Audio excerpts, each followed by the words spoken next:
ఇప్పుడు మొదలు కాబోతోంది దేశంలోని అతిపెద్ద విచారణ ఆప్కి అదాలత్లో మన రజత్ శర్మ గారితో.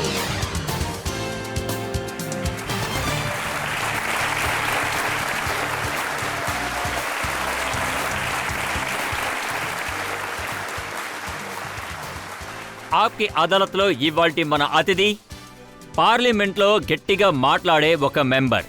ఈయన పార్లమెంట్లో లేచి నిలబడారంటే అక్కడ ఖచ్చితంగా గొడవలు మొదలవుతాయి. ఆయన మిగతా వాళ్ళ మీద ఎన్ని ఆరోపణలు వేస్తున్నారో వాళ్ళు కూడా ఈయన మీద వేస్తూ ఉంటారు. Please welcome Nishikant Dubey.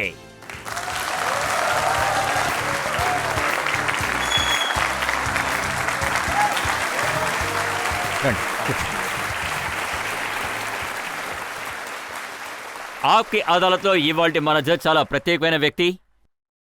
వీరం ఇంకా ధైర్యం కలిగిన అలాగే పరంపరకి ఈయన ప్రతినిధి. ఈయన సర్జికల్ స్ట్రైక్కి ప్లాన్ చేసిన వ్యక్తి. కాశ్మీర్లో కోర్ కమాండర్గా పనిచేశారు. Please welcome retired lieutenant general Satish దువా.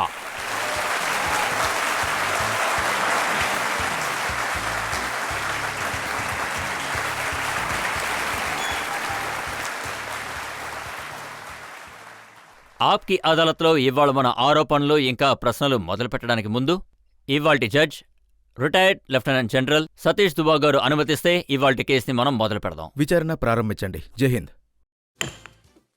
నిషికాంత్ దూబే గారి మీద ఆరోపణలు మొదలుపెట్టడానికి ముందు ఆయన రాజకీయ ప్రయాణం ఎలా ఉందో మనం ఒకసారి చూసొద్దాం. నిషికాంత్ దూబే పార్లమెంట్లో చాలా కాంట్రవర్షియల్ మెంబర్. పార్లమెంట్లో ఆయన మాట్లాడే ప్రతిసారి గొడవలు ఖాయం.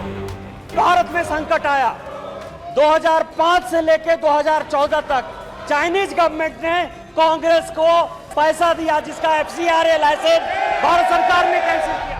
నిషికాంత్ దూబే గారు మొత్తం ప్రిపేర్ అయ్యాకే పార్లమెంట్లో మాట్లాడతారు. ఆయన చేసే పనులకి ప్రధానమంత్రి మోడీ గారు కూడా మెచ్చుకుంటూ ఉంటారు. ईवीएम कांग्रेस लेकर आई सर. पहली बार ईवीएम आपकी जानकारी के लिए 1987 में पायलट प्रोजेक्ट के नाते राजीव गांधी जी लेकर आए. ये ईवीएम की पूरी हिस्ट्री. నిషికాంత్ దూబే గారు ఆయన సోషల్ మీడియాలో పోస్ట్ చేసే దాంతో కాంట్రవర్సీలు సృష్టిస్తూ ఉంటారు. मैंने ये निर्णय लिया है कि मैं एक लाइब्रेरी बनाऊंगा गांधी नेहरू परिवार के करतूतों के. నిషికాంత్ దూబే గారు ప్రెస్ కాన్ఫరెన్స్ జరిపినా సరే అది కూడా పెద్ద టాక్ గా మారిపోతుంది. एडवीना एंड नेहरू ये नोवेल है. इस किताब को बैन कर दिया. इसमें यह है कि कितने बजे कहां कैसे नेहरू जी एडवीना के साथ घूमते थे फिरते थे और उनको देश के राजनीति से कैसे मतलब नहीं था. ఆయన మాట్లాడే ప్రతి మాటకి అపోజిషన్ వాళ్ళు విచిత్రమైన రియాక్షన్స్ ఇస్తూ ఉంటారు.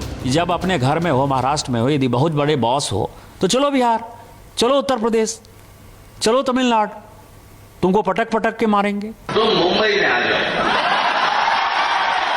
मुंबई के समुद्र में डूबे डूबे कर मारेंगे. నిషికాంత్ దూబే జార్ఖండ్ నుంచి ఎంచుకోబడిన ఎంపీ. గోండా నుంచి 4 సార్లు ఎంపికబడిన ఎంపీ. నిషికాంత్ దూబే ఆయన శ్రమతో గోండా అడ్రస్ పూర్తిగా మార్చేశారు. అక్కడ ఎయిర్పోర్ట్, రైల్వే స్టేషన్, వీధుల్ని చూస్తే మార్పులు మనకి తెలుస్తాయి. ఆయన కాన్స్టిట్యుయెన్సీలో దేవఘర్ ఉంది. అక్కడ బాబా వైద్యనాథ్ గారిని దర్శనం చేసుకోవడానికి వేల కొద్ది భక్తులు వస్తూ ఉంటారు. నిషికాంత్ దూబే శివుడు భక్తుడు. ఇవాళ ఆప్కి అదాలత్లో ఆయన వాదనల్ని ఆయనే వాదిస్తారు. ఇప్పుడు మనం మొదలు పెడదాం ఆప్కి అదాలత్లో ఇవాల్టి విచారణ. మొదటి ఆరోపణ నిషికాంత్ దూబే గారి మీద. ఆప్కి అదాలత్లో బీజేపీ నాయకుడు నిషికాంత్ దూబే గారి మీదున్న ఆరోపణ ఈయన పార్లమెంట్లో అల్లకల్లోలం సృష్టిస్తున్నారు. నిషికాంత్ గారు, ఈ మధ్య కాలంలో నేను ఒక వీడియో చూశాను. అందులో కాంగ్రెస్ ఇంకా మిగతా పార్టీకి చెందిన ఆడవాళ్లు ప్రధానమంత్రి గారి సీటు చుట్టూ వాళ్ళు నిలబడ్డారు. కానీ నాకేం తెలిసిందంటే ప్రధానమంత్రి గారు ఒక కారణమే వాళ్ళ ఏం మాత్రం నిషికాంత్ అన్నారు. నా మీద అంత ప్రేమ ఉన్నట్టుగా ఉంది. మీ పనులు అలా ఉన్నాయి మరి. నేను నిజమే మాట్లాడతాను.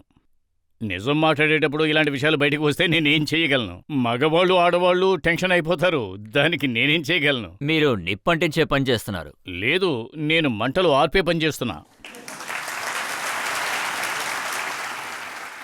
నిన్నే కిరణ్ రిజిజు ఒక పోస్ట్ చేశారు. ప్రధానమంత్రి రాలేదని, ఆయనంటే ఇష్టం లేని వాళ్ళు చేసిన కార్యక్రమం గురించి.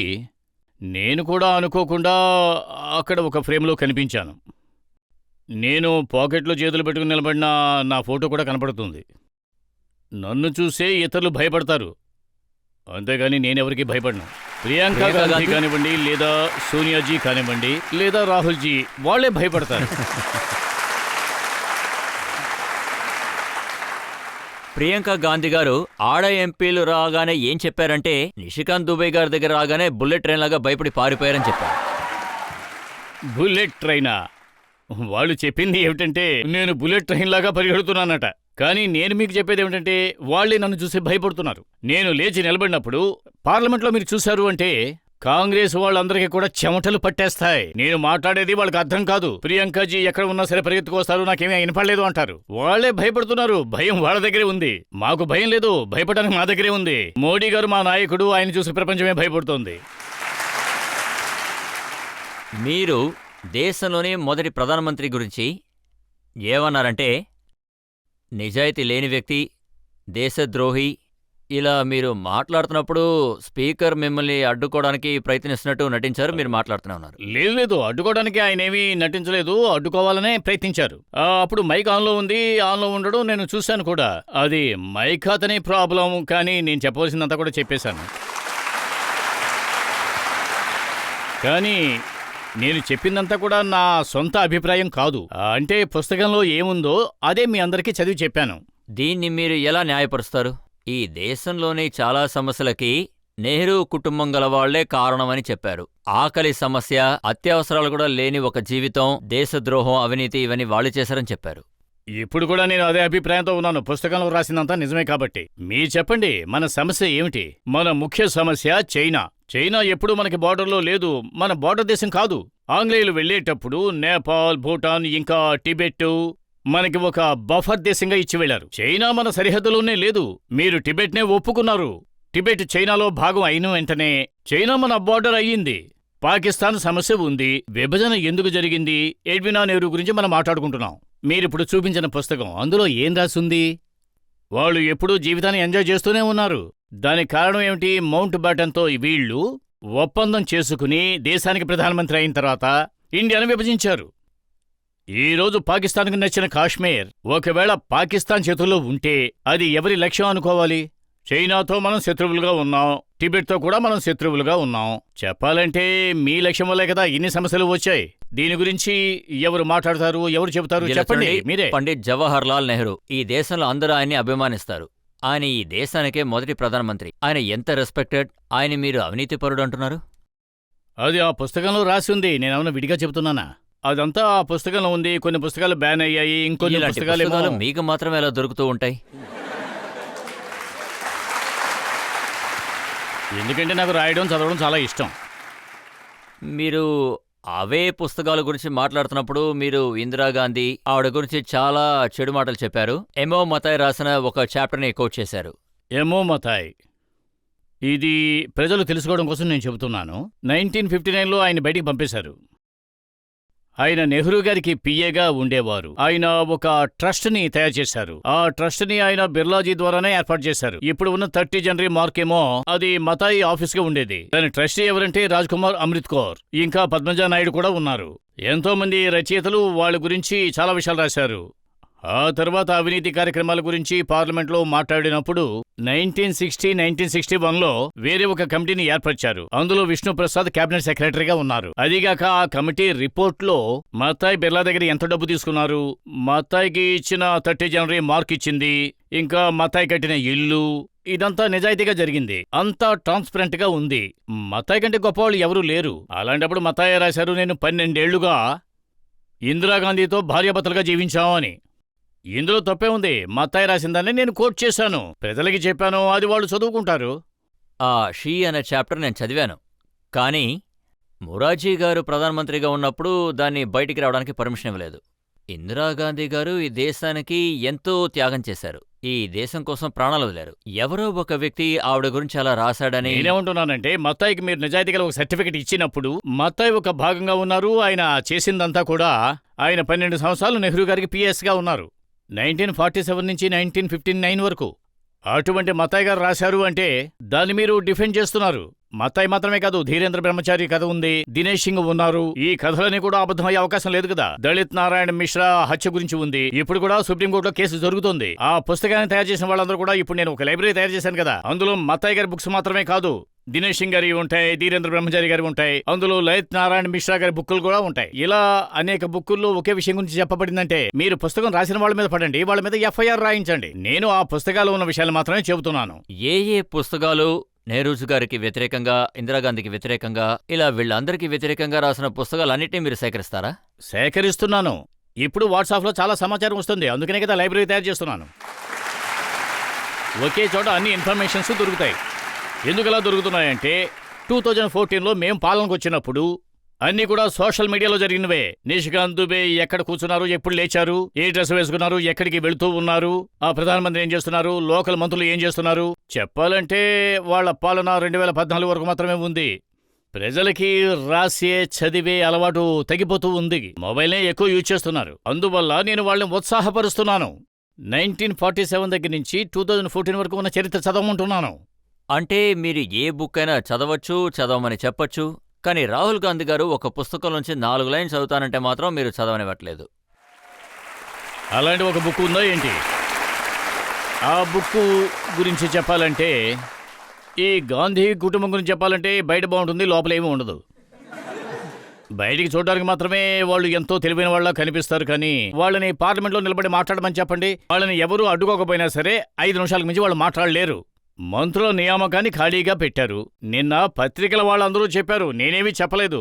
ఒక ట్వీట్ నేను చూశాను. నర్వాణి రాసిన పుస్తకంలో పైన అట్ట మాత్రమే ఉంది, లోపల ఏమీ లేదు అని చెప్పారు. అందులో చదవడానికి ఏమీ లేదు కదా.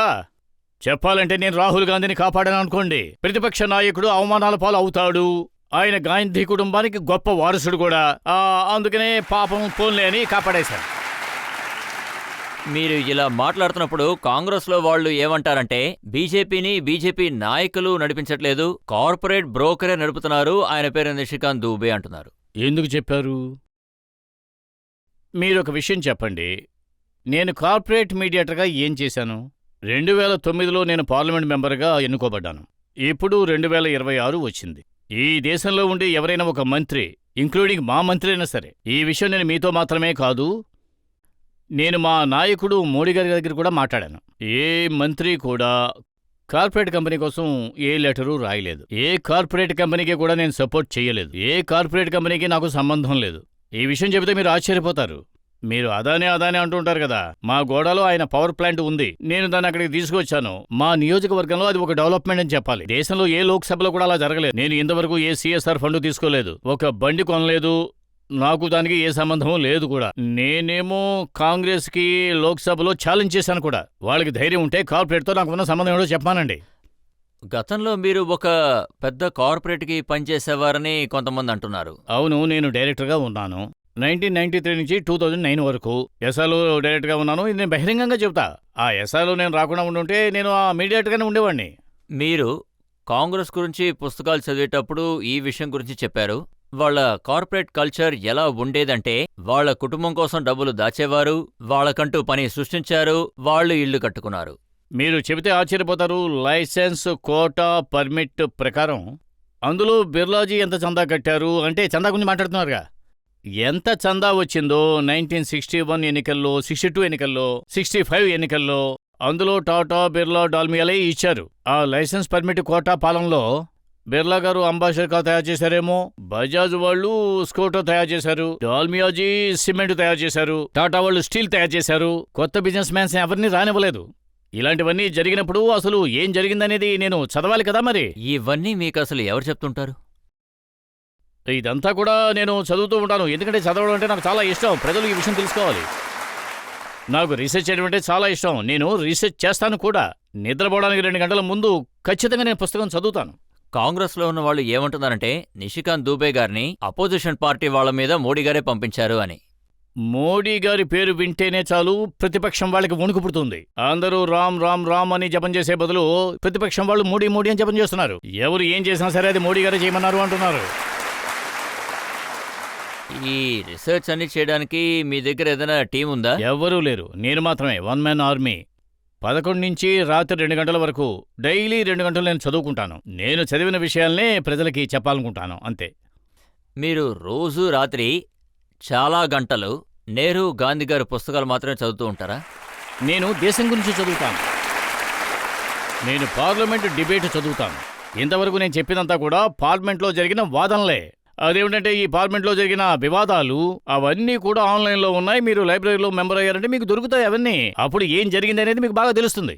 అంటే కాంగ్రెస్ ఎంపీ స్పీకర్కి వ్యతిరేకంగా ఇచ్చిన కంప్లైంట్లో స్పీకర్ని తీసేయాలన్న దాంట్లో అందులో కూడా మీ పేరు బయటకు వచ్చింది. మీ ఆరోపణ ఏంటంటే మీరు మాజీ ప్రధానమంత్రుల్ని ఇద్దరిని అవమానించారు, దాన్ని స్పీకర్ ఆపలేదని అంటున్నారు. చెప్పేవాళ్ళు చెబుతూనే ఉంటారు, వాళ్ళ పని అదే కదా. మరి నేను చెప్పాలనుకుని చెప్పాను. అవన్నీ కూడా పుస్తకంలో రాసినవే కదా. ఒక్కసారి కాదు 50 సార్లు చెప్పమన్నా చెప్తాను, అందులో భయం ఏమీ లేదు. కానీ మీ విషయంలో స్పీకర్ ఇరుక్కున్నారు, ఆయనకి వ్యతిరేకంగా రిమూవల్ నోటీస్ వచ్చింది. స్పీకర్ సారు ఆయన నిర్ణయం ఆయనే తీసుకుంటారు. ఎందుకంటే ప్రతిపక్షం గురించి ఆయనకు తెలుసు కదా, వాళ్ళ దగ్గర ఏమీ లేదు అని. స్పీకర్ గారు ప్రతిపక్షం మీద ఆధారపడి లేరు కదా. ఎన్డీఏ ఆయనకు ఆ పదవిని ఇచ్చింది. ఎన్డీఏ పాలనలో ఉన్నంత వరకు స్పీకర్ అక్కడే ఉంటారు. అందుకనే కాంగ్రెస్ అలా మాట్లాడుతుంది. రాజీవ్ గాంధీ గారు చాలాసార్లు ఓడిపోయారు కదా, అందువల్లే మీడియా కూడా ఆయన పెద్దగా పట్టించుకోవడం లేదు. ఎక్కడ ఆ విషయం గురించి పెద్దగా లేదు కూడా. ప్రజల్లోనూ ఆయనకు ఆదరణ లేదు, మీడియా దగ్గర కూడా తగ్గిపోయింది. అందువల్ల వాళ్ళు కొత్త కొత్త నేరాలు ఆపాదిస్తూ ఉంటారు. ఇప్పుడు మీరు చెప్పినట్టుగా స్పీకర్కి వ్యతిరేకంగా చెప్పారు కదా, అలాగే ప్రజలు ఓట్లు వేయట్లేదు, మీడియాలో పబ్లిష్ అవ్వట్లేదు, పార్లమెంట్లో మీరు మాట్లాడనివ్వట్లేదు. అలా అయితే దాని గురించి వాళ్ళే ఆలోచించుకోవాలి, ఎందుకు వాళ్ళకి అలా జరుగుతోంది అని. నేను మీకు కాంగ్రెస్ గురించి చెబుతాను. బీహార్లో చెప్పాలంటే ఒక సామెత అనేది ఉంది, कि नहीं खाए भर थारी, नहीं सुतब गोर थारी. రాహుల్ గాంధీ పరిస్థితి ఇప్పుడు అలాగే ఉంది. నేను ఇది చేస్తాను అది చేస్తాను అని చెబుతారు. ఎలక్షన్లో మోసం జరిగింది, నర్వాణి పుస్తకంలో వచ్చింది, నా దగ్గర ఫైల్ ఉంది, నేను ఆటం బాంబుని సృష్టిస్తాను. చివరికి ఏం జరుగుతుంది? ప్రశాంతంగా కూర్చుంటారు. ప్రజలు ఎవరైనా అడగాలనుకుంటున్నారా? మీరు సెంట్రల్ గవర్నమెంట్లో మినిస్టర్ అవ్వాలనుకుంటున్నారా లేక స్టేట్కి సీఎం అవ్వాలనుకుంటున్నారా? సార్, దయచేసి నాకు ఏ ఆశ లేదని మాత్రం చెప్పకండి. రాజకీయాల్లో అందరికీ ఆశ ఉంటుంది కదా. రాజకీయాల్లో అందరికీ ఆశలు ఉంటాయి కదా. కానీ నేను మీకు ఒక విషయం చెబుతాను. నేను ఎంపీ అవ్వాలనే కోరిక కలిగిన ఆ రోజుల్లో నాకు ముందు ఉన్న మీరు మసానీ, మధుమీని, జార్జ్ ఫెర్నాండస్, అటల్ బిహారీ వాజ్పేయి, ఈ విధమైన నాయకులు. కానీ పార్టీ నాకిచ్చిన అవకాశం, అది నేను ఇప్పుడు కూడా చెబుతాను, పార్టీ నాకు ఇచ్చిన అవకాశం as a member of parliament. నా చర్యల ఫలితాలు అవి పార్లమెంట్లో తెలుస్తుంది. నాకు ఇదే చాలా సంతోషం. మీ వల్ల పార్లమెంట్ జరగట్లేదన్న విషయంలో మీకు సంతోషమా? లేదు, నా సంతోషం ఏమిటంటే నేను సరైన విషయాల్ని ప్రజల దగ్గరికి చేరవేస్తున్నాను. అందుకు పార్టీ నాకు పూర్తి సహకారాన్ని అందిస్తోంది. ఇప్పుడు మనం ఒక బ్రేక్ తీసుకుందాం. బ్రేక్ తర్వాత ఆప్కి అదాలత్లో నిషికాంత్ దూబే గారి మీద తర్వాత ఆరోపణ ఏంటో చూద్దాం. రాహుల్ గాంధీ గారి కాన్ఫిడెన్స్ ఏమిటంటే ఆయన పోగొట్టుకోవడానికి ఏమీ లేదు కదా. మీరు ఏమన్నారంటే రాహుల్ గాంధీ అర్బన్ నక్సలైట్ అని. నాకు తెలిసి అదే చిన్నదిగా చెప్పానేమో అనుకుంటున్నా. నాకు దానికంటే పెద్ద మాట దొరికితే అది చెప్పడానికి కూడా నేను తటపటాయించాను. Welcome back. ఆప్కి అదాలత్లో ఇవాళ మనం కేసు నడుపుతున్నది నిషికాంత్ దూబే గారి మీద. ఆప్కి అదాలత్లో తర్వాత ఆరోపణ. ఆప్కి అదాలత్లో బీజేపీ నాయకుడు నిషికాంత్ దూబే గారి మీద ఆరోపణ, ఈయన గాంధీ కుటుంబాన్ని వెంబడిస్తూనే ఉన్నారు. రాహుల్ గాంధీ, ఆయన కుటుంబానికి మీరు చూపిస్తున్న సేవా భావన, ఈ అంకితం, ఇది ఈ మధ్య వచ్చిందా లేదా ఎప్పటి నుంచో ఉన్నదా? లేదు, నేను గాంధీ కుటుంబాన్ని చాలా గౌరవిస్తూ ఉంటాను. గౌరవంతోనే ఇలా సమర్థిస్తూ ఉంటాను. ఎందుకంటే వాళ్ళది మహారాజు కుటుంబం, నేను ఒక సామాన్యుణ్ణి. నా పని వాళ్లకు సేవ చేయడం, అది నేను చేస్తూనే ఉంటాను. మీరు అన్న ఒక మాట నేను విన్నాను. సోనియా గాంధీ గారిని మిమ్మల్ని కలిసినప్పుడు ఒక తల్లిలా నడుచుకున్నారని మీరు చెప్పారు, అవునా? అవును, సోనియా గాంధీ గారు ఇప్పుడు ఇండియన్ స్త్రీగా మారారు. ఆవిడకు 2 పనులు మాత్రమే ఉన్నాయి. అందులో ఒక పని కొడుకుని ప్రధానమంత్రి చేయడం, ఇంకోటి అల్లుడికి సహాయం చేయడం. ఇక్కడ కొడుకేమీ సెట్ అవ్వడం లేదు. ఇక అల్లుడికి చేసినవన్నీ సిబిఐ విచారణలో చిక్కుకున్నాయి. కానీ నేను చెప్పినవన్నీ కూడా కరెక్టే అని సోనియాజీకి కూడా తెలుసు. లోక్సభలో నేను చెప్పిన విషయాలన్నీ కూడా నిజమని ఆవిడ కూడా చాలా బాగా తెలుసును. 2024లో ఎండరింగ్ బడ్జెట్ ముగిసిన తర్వాత ఆవిడ బయటకు వచ్చినప్పుడు నేను రాజ్యసభకు వెళ్తున్నాను అని అన్నారు. ఆ రోజున ఆవిడకు ఆరోగ్యం బాగోలేదు. అందుకనే ఆవిడ్ని చూసి నేను ఆరోగ్యం ఎలా ఉందని అడగడానికి వెళ్ళాను. ఆవిడ నా చెయ్యి పట్టుకుని చెప్పారు, నీలాంటి వాడు పార్లమెంట్కి రావాలి అని అన్నారు. అందుకే మీ అబ్బాయి పార్లమెంట్కి సరైన బట్టలు వేసుకుని రావట్లేదు అంటున్నారా?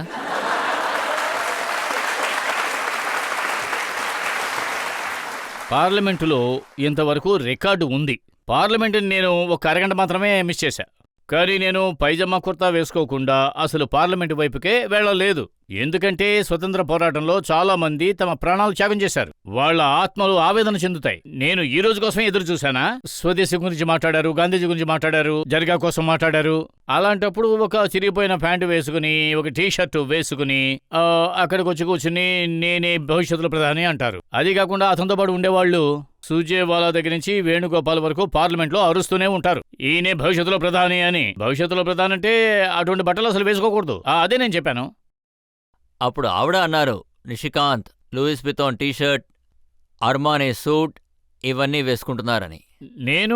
నేను పేదవాడిని వాళ్ళతో ఎప్పుడు చెప్పాను? అలా వేసుకుని ఎప్పుడు చెప్పాను? ఆ డ్రెస్సులో పార్లమెంట్కి రాకూడదని చెప్పాను, అంతే. అలా డ్రెస్ వేసుకుని నేను పార్లమెంట్కి వెళ్ళను. అది పార్లమెంట్ మర్యాద కాపాడే విషయం. మీ ప్రైవేట్ లైఫ్లో మీరు ఎలాగైనా ఉండండి, దానివల్ల ఎవరికి ప్రాబ్లం లేదు. కానీ పార్లమెంటు డిగ్నిటీ ఏమిటి? మీరు ప్రతిపక్షంలో ఉన్నారు. మీరు కేవలం బట్టల గురించి మాత్రమే మాట్లాడలేదు, మీరు ఆవిడ జీవితం గురించి కూడా మాట్లాడారు. రాహుల్ గాంధీ ఒక అర్బన్ నక్సలైట్ అని చెప్పారు. మీరు ఒక విషయం చెప్పండి. ఎలక్షన్ కమిషన్ మీద సందేహం, న్యాయశాఖ మీద సందేహం, మంత్రుల నియామకం మీద సందేహం. ప్రధాని ఒక్కసారి కూడా ప్రధానిని ఒప్పుకోలేదు. పూర్తి లోక్తంత్రం మీదే మీకు ఏదైనా సందేహం వస్తే కనుక ఆ తరువాత ఆయన విహారయాత్రకు వెళ్ళినప్పుడు, వియత్నాం, కంబోడియా, బహ్రెయిన్ దేశాలకు వెళ్ళినప్పుడు, ఆ తరువాత యుఎస్ఏ, ఫోర్డ్ ఫౌండేషన్, తర్వాత సోరస్ ఫౌండేషన్, శాన్ పిత్రో కార్యక్రమాల్లో పాల్గొన్నారు. అక్కడి నుంచి వచ్చి ఆ తర్వాత ఒక ఎజెండాను సెట్ చేయాలని చూశారు. ఆర్మీకి ఎదురుగా అగ్నివీర్ గురించి మాట్లాడారు. ఈ దేశంలో శాంతిని వ్యతిరేకించే దిశలో మీరు ప్రవర్తిస్తే వాళ్ళని అర్బన్ నక్సలైట్లు అనకుండా ఇంకేమనమంటారు? నన్ను అడిగితే అది కూడా ఒక చిన్న మాటే. నాకు దానికంటే పెద్ద మాట దొరికితే ఖచ్చితంగా దానికి యూజ్ చేయడానికి వెనుకాడను కూడా. ఈ దేశాన్ని దాదాపు 50 ఏళ్ల పాటు పరిపాలించిన పార్టీ. రాహుల్ గాంధీ గారు 10 ఏళ్ల పాటు ఆ పార్టీలో ఉన్నారు. అలాంటి వ్యక్తిని పట్టుకుని మీరు ఆయన ఈ దేశాన్ని విడగొట్టాలని చూస్తున్నారు, ఆయన మంచోడు కాదంటున్నారు. మీకు అలా అనిపించలేదా? ఆర్మీలో అగ్నివీర పథకం ద్వారా యువకుల్ని చేర్చుకుంటున్నారు. వాళ్ళను గనక మీరు రెచ్చగొట్టే విధానంలో ప్రవర్తిస్తే, అది కాకుండా మన ప్రధాని అంటే మీరు చాలా ఎక్కువ రీతిలో ప్రపంచంలోనే చాలా ఎక్కువ గౌరవం, కీర్తి మన ప్రధానికి దక్కింది. ఆ ప్రధానమంత్రి కారణంగా అంటే ఈ రోజున పూర్తి ప్రపంచంలో G20 గాని G7 గాని ఏదైనా ఒకరంటారు ప్రధానమంత్రి నా మిత్రుడు, ఈవెన్ ట్రంప్ కూడా ఆయన నా మిత్రుడు అని చెబుతాడు. కానీ వీళ్ళు నరేంద్ర సరెండర్ అంటున్నారు. మీరు ఈ విధంగా నిర్లక్ష్యంగా మాట్లాడి పార్లమెంట్లో నిలబడి గురించి మాట్లాడడం, ముద్రల గురించి మాట్లాడడం. కానీ మీకు ఈ విషయం తెలీదు, ముద్ర అనేది 7 కాదు, అదేమిటంటే 16 కళలు. అంటే రాణి, పట్రాణి, మహారాణి, ఇంకా కృష్ణ, గీత, రామాయణం లాంటి వాటి గురించి మీకు అసలు ఏ అవగాహన లేదు కదా. మీరు ఏ జాతికి చెందిన వాళ్ళు అని అడుగుతూ ఉంటారు. 2016 వరకు మీరు పరిపాలన సాగించారు. మీకు తెలీదా ఎంతమంది ఆఫీసర్లు ఎస్టీ, ఎస్సీ, ఓబీసీ, ఎంతమంది పత్రికల వాళ్ళు ఎస్టీ, ఎస్సీ, ఓబీసీ అని? ఈ దేశాన్ని రెచ్చగొట్టే ధోరణిలో మీరు మాట్లాడుతూ ఉన్నారు. పార్లమెంట్ జరగనివ్వకుండా చేస్తూ ఉన్నారు. మిమ్మల్ని అర్బన్ నక్సల్స్ అనకుండా ఇంకేమనమంటారు? దేశాన్ని విభజించాలనుకునే వాళ్ళు అలాగే కదా అంటారు. ఏమంటున్నారంటే, నేను ప్రధానమంత్రి మోడీ గారిని ప్రశ్న అడుగుతున్నాను, ఆయన ఛాలెంజ్ చేస్తున్నాను, అందుకే అందరూ వదలకుండా తరుముతున్నారంట. నరేంద్ర మోడీ గారిని మీరు ఏం ప్రశ్న అడగబోతున్నారు? ఆయన మీరు ప్రశ్నలు అడిగే స్థాయికి మించి ఉన్నారు. ఆయన దగ్గర ముందసలు వాళ్ళని వాళ్లే స్వయంగా ప్రశ్నించుకోవాలి. రీసెంట్ గా జరిగిన ఒక విషయం గురించి చెప్తాను. అంటే అమెరికాతో జరిగిన ట్రేడ్ డీల్లో, ఆ ట్రేడ్ డీల్లో ఇండియా వేసిన ఒప్పందంలో ట్రంప్ చెప్పినట్టే ఇండియా మాట్లాడిందని వాళ్ళు ఆరోపణలు వేశారు. అదేమిటంటే ఇండియా ఎప్పుడు సరెండర్ అయ్యిందంటే ఆయన తండ్రి సూపర్ కంప్యూటర్ తీసుకొస్తాను అనే కాలఘట్టంలో సరెండర్ అయింది. ఆఫ్ఘనిస్తాన్ ఇంకా పాకిస్తాన్కి మధ్య జరిగిన ఒప్పందం గురించి మీకేమైనా తెలుసునా? అప్పుడు మేము రష్యాకి వ్యతిరేకంగా అమెరికాని ఆదరిస్తూ ఒక ఒడంబడిక చేశాం. రష్యన్ ఫోర్సెస్ ఆఫ్ఘనిస్తాన్ నుంచి బయటకు తీసుకురావడానికే ప్రయత్నం చేశాం. ఇది ఎవరికీ తెలీదు. సరెండర్ ఎప్పుడు జరిగిందంటే ప్రధానమంత్రి కాలంలో గోధుమని విదేశాల నుంచి మన దేశాన్ని దిగుమతి చేసుకునే కాలంలో. సరెండర్ ఎప్పుడు జరిగిందంటే మనం మన యొక్క విమాన దళాన్ని 1961లో మనం అమెరికా దళానికి ఇచ్చాం. అదే సరెండర్. ఇంకా నందాదేవి పర్వతంలో నేను ఆన్ రికార్డు మాట్లాడుతున్నాను. 62లో చైనాతో జరిగిన యుద్ధం వాళ్ళ ఆలోచన ప్రకారమే జరిగింది. ఈ రోజు కూడా న్యూక్లియర్ డివైస్ నందాదేవి భాగంలోనే ఉంది. ఆ కారణంగా పూర్తి నార్త్ ఇండియాలో గంగా తీర చాలా భాగాల్లో ప్రజలు క్యాన్సర్ వ్యాధితో బాధపడుతూ ఉన్నారు. మీరే సరెండర్ చేశారు. చూసారంటే మా నాయకుడు తన బలాన్ని చూపించాడు. ట్రంప్ ట్రేడ్ డీల్ చేయమని ఆయన్ని ఒప్పించారు. అది బంగ్లాదేశ్ అవని, శ్రీలంక అవని, పాకిస్తాన్ అవని వాళ్ళ ఒప్పందంలో 19-20% ఉండేదని మేము 80% చేశాం. ముందు వాళ్ళ గురించి మాట్లాడి ఆ తర్వాత మిగతా వాళ్ళ గురించి మాట్లాడండి. వాళ్ళ రెండో ఆరోపణ ఎప్పుడూ కూడా ఇదే. అంటే ఇండియా చైనా వాళ్ళకి సరెండర్ అయిపోయింది. నరేంద్ర మోడీ షీ జిన్పింగ్ చూసి భయపడిపోయారంటున్నారు. ఆండర్సన్ బ్రూక్స్ రిపోర్ట్లో, భగత్ రిపోర్ట్లో చూశారంటే అందులో చాలా వివరంగా చెప్పారు. కాంగ్రెస్ అందులోంచి బయటికి రానే లేదు. అందులో 38,000 స్క్వేర్ కిలోమీటర్ చైనా అందులో ఆక్రమణ చేశారు. ఈ విషయం గురించి పార్లమెంట్లో మాట్లాడారు. అప్పుడు ఉన్న రక్షణ మంత్రి మహావీర్ చాగి దీని గురించి మాట్లాడారు, ప్రశ్నించారు కూడా. ఈ భూమిని మీరు ఎలా వదిలేశారు, ఆ యుద్ధం ఎప్పుడు జరిగింది అని. టిబెట్ ఇండియా చైనాల్ని అన్నదమ్ములుగా భావిస్తూ వచ్చారు. అందుకు వాళ్ళన్నారు ఆ చోటులో గడ్డి కూడా మొలవదు అని చెప్పారు. అంటే పనికి రాని భూమి. దానికి మహావీర్ చాగి అన్నారు, మీ తల మీద కూడా ఒకే వెంట్రుక కూడా లేదు, అందువల్ల మీ తలను తెగొట్టాలా అన్నారు. ఎందుకంటే అదే అన్యూజే కదా, తల మీద జుట్టలేదు కదా. అందువల్ల సరెండర్ మీ తాతల కాలంలో జరిగింది. అదే ఇప్పుడు మనం అనుభవిస్తున్నాం. కానీ కల్వాన్ భూభాగం నుంచి భూటాన్ వరకు జరిగిన వ్యతిరేకతలో మేము చైనా దళాన్ని వెనక్కి పంపించేశాం. అందువల్లే మన ప్రధాని చైనా వాళ్ళు పిలిచారు. అందుకే వాళ్ళు కోపంగా ఉన్నారు. 2008లో అగ్రిమెంట్ వేశారు. వాళ్ళు ఏమనుకున్నారంటే చైనా ఏజెంట్తో కలిసి ఈ పని ముగిద్దామని. కానీ మోడీజీ వచ్చిన తర్వాత వీళ్ళందరి ఆటలు కట్ అయిపోయాయి. అందుకనే వాళ్ళందరూ చాలా బాధలో ఉన్నారు. ఇప్పుడు మీరు అంటున్నారు రాహుల్ గాంధీ గారు అయోధ్యలో ఉన్న రామ్ మందిర్కి వెళ్ళలేదు అని. అది చూసారంటే ఆయన మీరు వెళితే ఏంటి, వెళ్ళకపోతే ఏంటి, మీ సమస్య ఏంటి? అది కాదు, మీరు మిమ్మల్ని బ్రాహ్మణి అని చెప్పుకుంటున్నారు. జంజం వేసుకునే బ్రాహ్మణి అని చెప్పుకుంటున్నారు. మీరెలా బ్రాహ్మణి అయ్యారో నాకు అర్థం కావడం లేదు. మీరు చెప్పండి, ఒక అమ్మాయికి పెళ్ళి అయితే నేను మీకు ఆధారం చూపిస్తాను. మీరా కుమార్జీ జగ్జీవన్ రామ్ గారి కుమార్తె. కానీ ఆవిడికి కుష్వా కుటుంబంతో పెళ్లి జరిగింది. కానీ వాళ్ళ పిల్లలు మాత్రం షెడ్యూల్ క్యాస్ట్ కాదు. అంబేద్కర్ రాసిన రాజకీయ అనుసరణ చట్టం ఇదే చెబుతోంది. హిందూ మతంలో కూడా ఇదే ఉంది. ఒక స్త్రీకి ఎవరితో పెళ్లి జరిగితే అదే ఆమె జాతి. అలాంటప్పుడు మీరు బ్రాహ్మణని చెబితే అప్పుడు బ్రాహ్మణులు చేసే పూజలన్నీ కూడా మీరు చేస్తారని మేము అనుకుంటాం కదా. మీ తాతగారు గుడికి వెళ్ళింది లేదు, మీరు అయోధ్యకు వెళ్ళి రాముడి గుడి చూసింది కూడా లేదు. అయినా సరే మీరు బ్రాహ్మణులు అని చెప్పారు కదా, అందువల్ల మేము అడిగాం. అంతే తప్పే ఉంది. రాహుల్ గాంధీ గారు ప్యాంటు వేసుకున్నా మీకు సమస్యే, జన్యు వేసుకున్నా కూడా మీకు సమస్యే. నేను వాళ్ళని గైడే చేశాను. ఆయన రాజకుటుంబానికి చెందినవాడు. ఆ రాజా బ్రాహ్మణుడు అయినందువల్ల, నేను మంత్రిగా అయినందువల్ల ఆయనకి సరైన ఆలోచన ఆయనకు ఇస్తూ ఉన్నాను. ఇంతకీ విషయం ఏమిటంటే మీ తాతగారు ఖద్దరు వేసుకునే పరిపాలన దక్కించుకున్నారు. మీరేమో మిమ్మల్ని బ్రాహ్మణులు అని చెప్పుకుంటున్నారు. మీరు ఖద్దరు వేసుకోవాలి, గుళ్ళకు కూడా వెళ్ళాలి. ఈ ఆలోచన నేను ఇచ్చాను. అది స్వీకరిస్తారో లేదో అది వాళ్ళ ఇష్టం. అయితే ఆయనకి మిమ్మల్ని చూస్తేనే నచ్చదనుకుంటా. అంటే వాళ్లకు నచ్చితే ఏంటి, నచ్చకపోతే ఏమిటి, నేను అది ఈ స్టేట్మెంట్ నుంచి వెనకంజ వెయ్యను. కానీ ప్రియాంక గాంధీ గారికి మీరంటే చాలా ఇష్టమని నాకు తెలిసింది.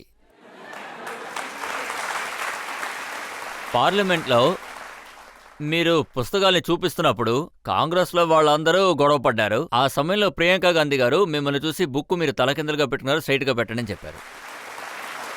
ప్రియాంక గారికి ఒక భయం ఉంది, నేను రాబర్ట్ వాడ్రా గురించి ఏమైనా మాట్లాడతానేమోనని. అందుకనే ఆవిడ అలా సమర్థించుకున్నారు. అంటే శరద్ పవార్ గారి బర్త్డే సందర్భంగా అక్కడ చాలామంది ఉన్నారు. అప్పుడు మీరు రాహుల్ దగ్గర మీకన్నా ప్రియాంక పార్లమెంట్లో చాలా బాగా మాట్లాడుతుందని చెప్పారు. నాకు అనిపించింది చెప్పాను. నా ఎంపీ అటెండెన్స్ చూశారంటే పార్లమెంటులో 100% ఉంటుంది. పార్లమెంట్లో ఎక్కువసేపు ఉండేది కూడా నేనే. అంటే సభ మొదలుపెట్టిన దగ్గర నుంచి ముగిసేంత వరకు కూడా నేను ఉంటాను. నేను అందరినీ వాచ్ చేస్తూ ఉంటాను. నేను ఆ అన్నదమ్ముల సంబంధం గురించి చెప్పేటప్పుడు నేను 17-18 ఏళ్ళు రాహుల్జీని చూస్తూనే ఉన్నాను. ఏది కూడా వివరంగా ఉండదు. నియమాలు గాని, చట్టాలు గాని, రాజకీయ ఏర్పాటు గాని, ఇంకా చెప్పాలంటే హెడ్ ఫోన్ ఎలా పెట్టుకోవాలో కూడా ఆయనకు తెలియదనే చెబుతా.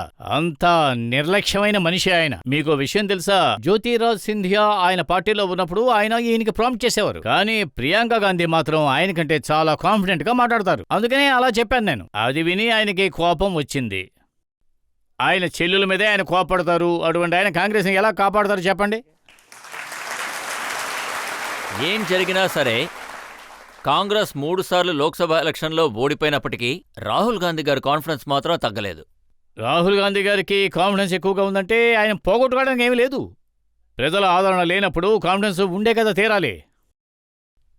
మీరు ప్రజలు ఏదైనా అడగాలనుకుంటున్నారా? సార్, ఇప్పుడు మీరు ఒక విషయం చెప్పారు. సోనియా గాంధీ గారు రాహుల్ గాంధీ గారిని సీట్లో కూర్చోపెట్టాలని చెప్పారు. నా ప్రశ్న ఏంటంటే, దీంట్లో అసలు ఏం తప్పుంది? ఒక తల్లి తన కొడుకుని రాజకీయ సీట్లో కూర్చోపెట్టాలనుకుంటుంది. మీరు కూడా మీ కొడుకుని మంచి స్థానంలో ఉంచాలనుకుంటారు కదా? లేదు, నేను రాజకీయాలకు మాత్రం రానివ్వను. అతని పని చెయ్యాలి అంతే. రాజు కొడుకు రాజు అవ్వాలా ఏమిటి?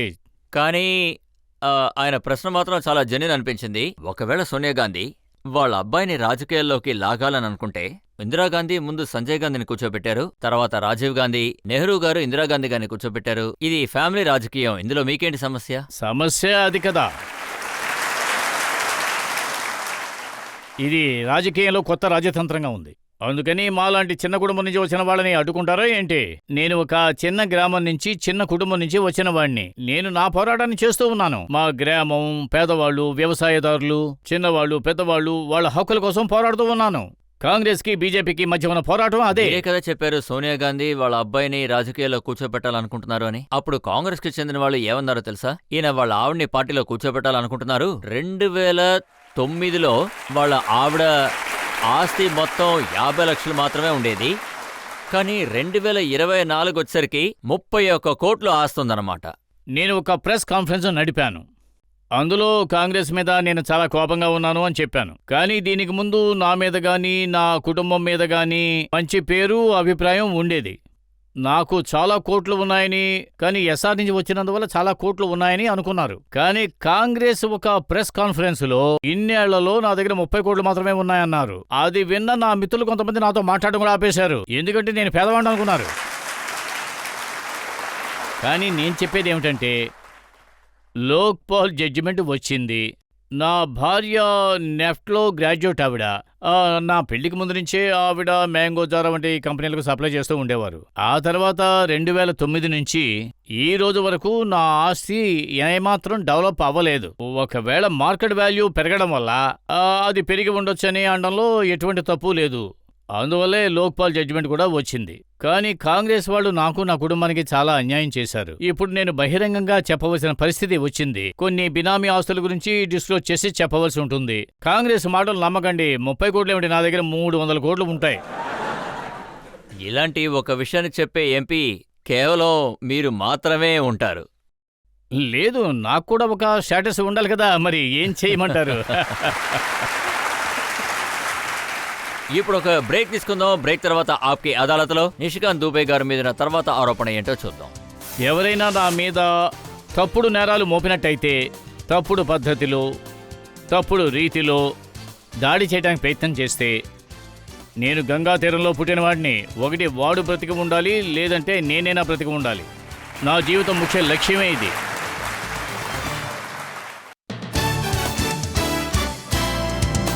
Welcome back. ఆప్కి అదాలత్లో ఇవాళ మన కేసు నడుపుతున్నది పార్లమెంట్లోని అతి వేగమైన ఎంపీ నిషికాంత్ దూబే గారి మీద. తర్వాత ఆరోపణ ఏంటో చూద్దాం.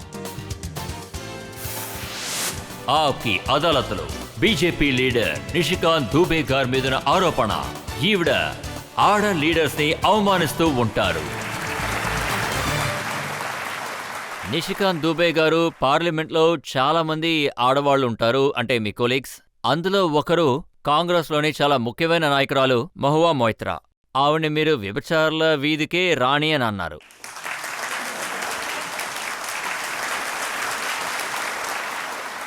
ఇంకా చూసారంటే ఈ దేశంలో ఇప్పుడు ఇంకా ఏం సమస్య అంటే ప్రజలు ఇప్పుడు హిందీలో సరిగ్గా ఆలోచించలేకపోతున్నారు. మాట్లాడడం చదవడం రావడం లేదు. మీ దగ్గర ట్విట్టర్ ఉంటే మీరేమో హిందీలో ఒక ప్రొఫెసర్ లాంటి వాళ్ళు అన్నమాట. హిందీలో మీరు నాకంటే పెద్ద జీనియస్. నేను పూర్తిగా చదవండి చదివి పూర్తిగా చదవండి.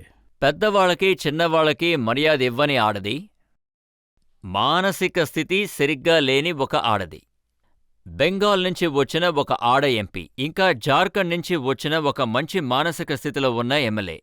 వీళ్ల గురించి దయచేసి ఎవరూ కూడా చెడు కమెంట్స్ పెట్టకండి, అవమానించకండి అని వేడుకుంటున్నాను. మన సమాజ చరిత్రలో వ్యభిచార నగరానికి కూడా మర్యాద ఇవ్వబడింది. విషయం ఏమిటంటే ప్రెస్ కాన్ఫరెన్స్లో నన్ను పిట్బుల్ అని తిడుతూ ఉన్నారు. ఇంకా కొంతమంది కొన్ని మాటలతో తిడుతున్నారు. అందువల్ల మా పార్టీ వాళ్లే నన్ను నోటికొచ్చినట్టుగా తిడుతున్నారు. ఒకటి వాళ్ళు, లేదంటే మా పార్టీలో ఉండే ఎమ్మెల్యేలు. ఆయన జార్ఖండ్కి మంత్రి. ఇలా ఉన్నప్పుడు అందరి మీద సరైన నడవడిక ఉండాలి. నేను మంత్రి, మీరు ఎమ్మెల్యే. వయసులో నేను పెద్దవాణ్ణి. వాళ్ళు తిట్టడం మొదలుపెట్టినప్పుడు నాకు అలా అనిపించింది. ఇది చాలా తప్పు. यत्र नार्यस्तु पूज्यन्ते रमन्ते तत्र देवता. స్త్రీలకు మర్యాద ఇవ్వాలి. ఆడవాళ్ళు మనకు తల్లిగా, చెల్లిగా, భారీగా ఉంటున్నారు. అందువల్లే ఆ ట్వీట్ని నేను కావాలనే రాశాను. కానీ నా చోట్లో వీళ్ళు ఎమ్మెల్యే, ఎంపీలు. కానీ మన చరిత్రలో చూశారు అంటే, చెప్పాలంటే వాళ్ళు తప్పుడు పనిచేసేవాళ్ళైనా, వ్యభిచారి అయినా, అంటే ఆ కాలంలో వాళ్ళకు కూడా మనం గౌరవం ఇచ్చేవాళ్ళం. వాళ్ళకు కూడా మనం విలువ ఇచ్చాం. నేను ఆ అర్థంతోనే రాశాను. మీరు సమాధానం చాలా తెలివిగా చెప్తున్నారు. అంటే మిమ్మల్ని ఎవరు తప్పట్టని విధంగా. అందరికీ నిజం తెలుసు. అలాగే నేను ఒప్పుకుంటున్నాను. ఆవిడ కూడా చాలా తప్పు మాట్లాడారు. మీ ఆవిడ గురించి, మీ గురించి మాట్లాడారు. మీరు మీ చెల్లెల్ని పెళ్లి చేసుకున్నారని కూడా చెప్పారు. అందుకనే మీరు అంత ఆవేశపడ్డారా? నాకు పెళ్ళయి 25 ఏళ్ళు అయ్యింది. పిల్లలు పెద్దవాళ్ళు అయిపోయారు. చెప్పాలంటే హేమంత్ సోరే నా మీద 52 కేసులు పెట్టారు. నా 87-88 ఏళ్ల తల్లి మీద కూడా కేసు పెట్టారు. నా వైఫ్ పేరు మీద కూడా కేసు పెట్టారు. నా పిల్లలు పెద్దవాళ్ళు అయ్యారు. అంటే నా 17-18 ఏళ్ల పిల్లల మీద కూడా వాళ్ళు కేసు పెట్టారు. కానీ ఈ విషయాలన్నిటికీ మించి మీరు నన్ను ప్రశ్న అడిగితే, వాళ్ళకి ఎంతమంది సహోదరులు ఉన్నారు, వాళ్ళకి ఎంతమంది పిల్లలు ఉన్నారు, నేను వాళ్ళకి చెప్పను. నాకది గర్వంగా ఉంది. నేను ఇంతవరకు రాజకీయాల్లో ఒక్క రోజు కూడా, పాలిటిక్స్కి నేను మాత్రమే వచ్చాను. నా మీద ఏ నేరమైనా మోపండి. నేను ఇంతవరకు ఎవరి తల్లినైనా, చెల్లినైనా, భార్యనైనా, లేదా వాళ్ళ కుటుంబ సభ్యుల మీద కేసు పెట్టిందే లేదు. కానీ వీళ్ళు మాత్రం ఇలా ప్రశ్నలు అడిగితే, మనమంతా కూడా అద్దాల ఇంటిలోనే ఉంటున్నాం. అందువల్ల మీ మీద రాళ్ళు రువినప్పుడు మీరు తయారుగా ఉండాలి కదా. నేను గంగా తీరంలో పెరిగిన వాణ్ణి. ఆ గంగా తీరమే నాకింత ధైర్యాన్ని ఇచ్చింది. అందువల్ల నేను పోరాడతాను. ఒకటి నువ్వు ఉండాలి, లేకపోతే నేను ఉండాలి అని.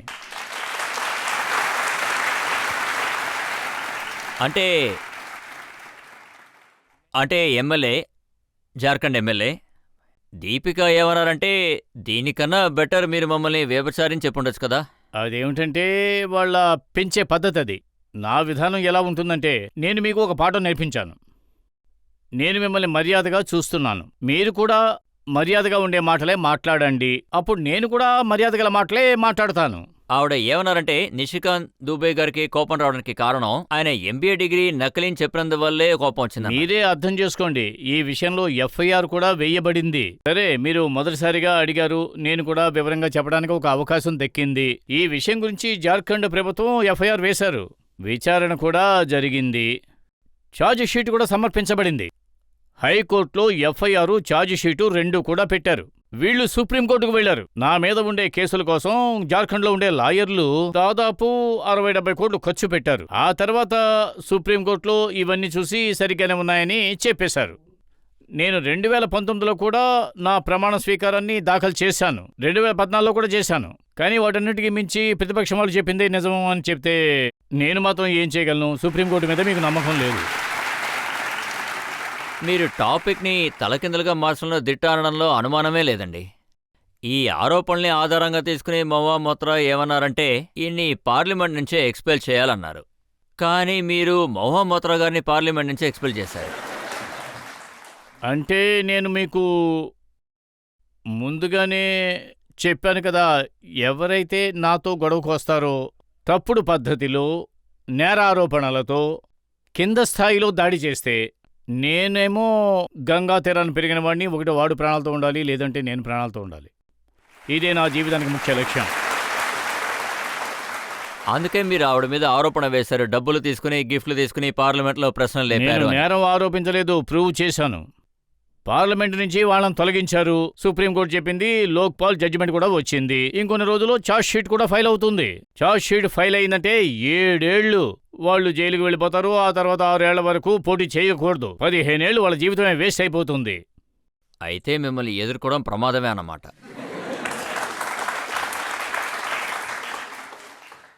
కానీ ఈ విషయం నిజమంటారా? మీకు దొరికిన ఇన్ఫర్మేషన్ ఒక లాయర్ ద్వారా వచ్చింది. ఆ లాయర్ ఆవిడతో చాలా క్లోజ్గా ఉండేవారు. ఆ లాయర్ ఆవిడని మోసం చేసి ఆ పేపర్స్ మీకు ఇచ్చారట. ఎవరు ఎవరిని మోసం చేశారు అనేది లాయర్ చెప్పవలసిన విషయం. కానీ నేను కొన్ని ప్రత్యేకమైన విషయాల మీద అసలు ఆసక్తి చూపించను. కానీ నాకు కొన్ని ప్రత్యేకమైన ఇన్ఫర్మేషన్స్ వస్తాయి. నేను నా సొంత సమాచారాన్ని బట్టి నాకు నా రీసెర్చ్ మీద చాలా నమ్మకం ఉంది. యాజ్ ఏ మెంబర్ ఆఫ్ పార్లమెంట్గా నన్ను నేనే ముందు ప్రశ్నలు అడుక్కుంటూ ఉంటాను. వాటిని మించి ప్రభుత్వం దగ్గర ఈమెయిల్ సమాచారం కూడా ఉంది. ఈమెయిల్ పాలసీని ఆధారంగా చేసుకుని ఆ అకౌంట్ని ముయ్యడం, తెరవడం నా మీద ఆధారపడి ఉంది. దర్శన్ హీరానందన్ అని ఒక పెద్ద బిజినెస్ మ్యాన్, అంటే హీరానందనే బిల్డర్స్, ఆయనకి మహువా మైత్రాకి సంబంధం ఉంది. వాళ్ళు వాళ్ళ పాస్వర్డ్, ఈమెయిల్, ఇంకా క్వశ్చన్స్ అంటే ప్రశ్నలు, ఏమి అడగాలి ఏమి అడగకూడదు అనే విషయాలు కూడా ఉన్నాయి. దర్శన్ హీరానందని వాళ్ళ శత్రువులు కూడా అడగకూడని ప్రశ్నల్ని అవన్నీ కూడా మహువా మైత్రా గారు అడుగుతారు. దానికి బదులుగా ఆవిడకు గిఫ్ట్ రావచ్చు, అంటే విదేశాలకు వెళ్ళడానికి. అదంతా కూడా నిరూపించబడింది. అప్పుడే దర్శన్ హీరానంద్ గురించి నేను తెలుసుకున్నాను. ఆ తరువాత దర్శన్ హీరానందాజీకి నేను ఒక మెసేజ్ పెట్టాను, మీ మీద ఆరోపణ వచ్చింది, దానికి మీ సమాధానం ఏంటని. దానికి ఆయన ఏమీ తెలీదు అని చెప్పేశారు. ఆ తరువాత మహువా మైత్రా ఏం చెప్పారు అంటే, నిషికాంత్ దూబేని నేను చూసుకుంటాను అన్నారు. నేను స్నేహపూర్వకంగా ఆ విషయం వాళ్ళతో చెప్పాలి అనుకున్నా. ఆ తర్వాత వాళ్ళు తప్పించుకోవడానికి ప్రయత్నం చేశారు. మహువా మైత్రాకి వాళ్ళకి ఏ సంబంధం లేదని చెప్పారు. ఆ తర్వాత జరిగే ప్రతి విషయాన్ని మహువా మైత్రాకు చెప్పేశారు. ఆ తర్వాత నేను ఎథిక్స్ కమిటీ దగ్గరికి వెళ్ళా. ఆ తర్వాత ఆ చరిత్ర ఏమిటో అందరికీ తెలుసు. ఆవిడ మెంబర్షిప్ కూడా క్యాన్సిల్ చేశారు. ఇప్పుడు కూడా ఆవిడ మెంబర్షిప్ తిరిగి దక్కుతుందని నమ్మకం లేదు కదా.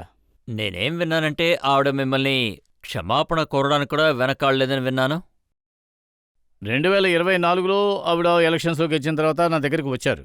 సో పార్టీలను మించి మిత్రులు కూడా ఉంటారు. అలాంటి వాళ్ళు 4-5 మాట్లాడారు. చెప్పాలంటే ఈ మధ్య కూడా నేను వాళ్ళతో కలిసి ఒక పెళ్లిలో మాట్లాడాను.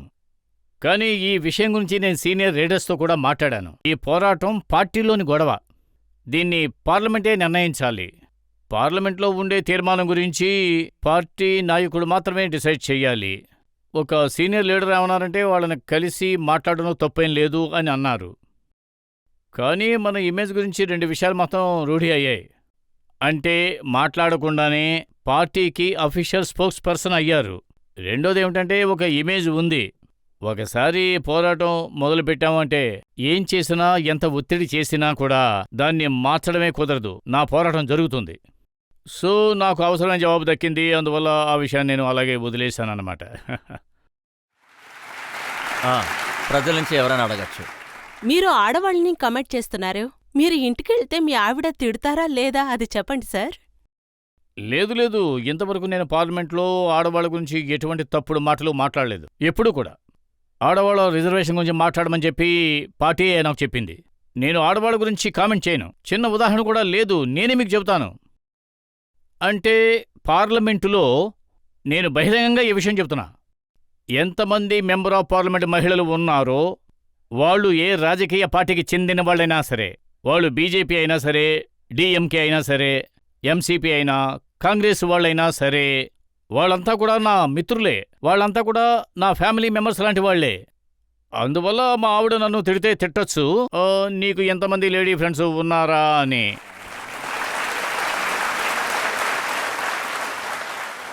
మీరు ఆడవాళ్ళని తప్పుగా మాట్లాడలేదని చెప్తున్నారు. కానీ కాంగ్రెస్ నుంచి ఒక ఆవిడ వచ్చారు, సుప్రియా శ్రీనిత్. ఆవిడ ఏం ట్వీట్ చేశారంటే, నిషికాంత్ దూబే ఒక మూర్ఖుడు, వికలాంగుడు, ఒక ఆడ ఎంపీ మహువా మైత్రాని అలాగే ఒక ఆడ ఎమ్మెల్యేని వ్యభిచార వీధి రాణి అని అంటున్నారు. అందుకు నా జవాబు ఏమిటంటే సుప్రియ గారి మీద నేను మళ్ళీ ఏ అభిప్రాయం చెప్పలేదు, ఎందుకంటే లేడీస్ నేను కామెంట్ చేయను. రీసెంట్ గా మీ యానివర్సరీ వీడియో వైరల్ అయింది. అందులో పెద్ద పెద్ద హోటల్స్, గ్రాండ్ సెలబ్రేషన్స్, ఇంకా చాలా కోట్లు ఖర్చు పెట్టినట్టు అనిపించింది. అది నిజమా సార్? నేను పేదవాడిని ఎప్పుడు చెప్పాను కోట్ల కొద్ది డబ్బులు ఖర్చు పెడుతున్నానంటే? ఇప్పుడు వాళ్ళు చెప్పిన వీడియో వైరల్ అయిన తర్వాత ఆ తర్వాత ఒక ఆరోపణ చెప్పబడింది. భద్రత మొత్తం గుల్మార్గ్లో, పెహల్గాంలో మీకోసం అమర్చబడింది, వచ్చిన విఐపీస్ కోసం అమర్చబడింది. అందుకే పెహల్గాంలో సరైన భద్రత లేదని చెప్తున్నారు, అవునా? కాశ్మీర్ యొక్క భూ వివరాలు ఇంకా వాతావరణం గురించి తెలియకపోతే నేనేం చేయగలను? పహల్గామ్కి గుల్మార్గ్కి మధ్యలో 3 గంటల దూరం ఉంది. ఒకవేళ గుల్మార్గ్ నుంచి పహల్గాం వెళ్ళినా అక్కడి నుంచి 3 గంటల సేపు పడుతుంది. అలాంటప్పుడు 3 గంటల దూరంలో ఉండే ప్రదేశంలో 7 రోజులకు ముందు ఇది జరిగింది 14-15లో. పహల్గాంలో ఆ సంఘటన 22లో జరిగింది. అంటే 7 రోజులకు ముందుగానే సెక్యూరిటీ అంతా నా దగ్గరే పెట్టుకుంటే నేను 15వ తేదీన బయలుదేరిపోయాను కదా. దీని గురించి ప్రజలకు తెలీదు. సెక్యూరిటీ గురించి చెప్పాలంటే నేను నక్సలైట్ భూభాగం నుంచి ఎన్నుకున్న ఎంపీని. 2009 నుంచి నాకు Y+ సెక్యూరిటీ ఉంది. కానీ ఇంతవరకు నా బండి, అంటే మీ స్టూడియోకి వచ్చినప్పుడు కూడా నేనే బండి తోలుకుంటూ వచ్చాను. చెప్పాలంటే నా బాడీగార్డ్స్ని ఇక్కడికి తీసుకురాలేదు. పోలీసులు నాకు రక్షణ కల్పిస్తే కల్పించవచ్చు, లేదంటే వదిలేయొచ్చు. అక్కడికి వచ్చిన వాళ్ళు అన్ని పార్టీలకు చెందిన ఎంతోమంది ఎంపీలు. అక్కడికి వచ్చిన వాళ్లలో ఎవరైనా కూడా సాధారణ బిజినెస్ మ్యాన్లో లేక పోలీస్ అధికారులో కాదు. అందరూ కూడా నాకు తెలిసిన మిత్రులు, అందరూ ఎంపీలే. వాళ్లలో కొంతమందికి Z సెక్యూరిటీ ఉంది, Z+ సెక్యూరిటీ ఉంది, ఒకరికి Y ఉంది, ఇంకొకరికి Y+ ఉంది. అది వారి సెక్యూరిటీ. అంటే జమ్మూ కాశ్మీర్ ప్రభుత్వం పనిది. మేం సెక్యూరిటీ అడిగామా? నేను సెక్యూరిటీ అడగనే లేదు. నాకది అవసరమే లేదు. ఉండదా? ఎందుకని భయపడాలి? నన్ను చూసి మిగతా వాళ్ళే భయపడాలి, తెలుసా? ఇప్పుడు మనొక బ్రేక్ తీసుకుందాం. బ్రేక్ తర్వాత ఆప్కే అదాలత్లో నిషికాంత్ దూబే గారి మీద తర్వాత ఆరోపణ ఏంటో చూద్దాం. మీరన్నారు కదా మిమ్మల్ని మీరు పెద్ద నాయకుడు అనుకుంటారని. బీహార్, యూపీకి వచ్చారంటే మిమ్మల్ని వెంబడి మరీ కొడతాం.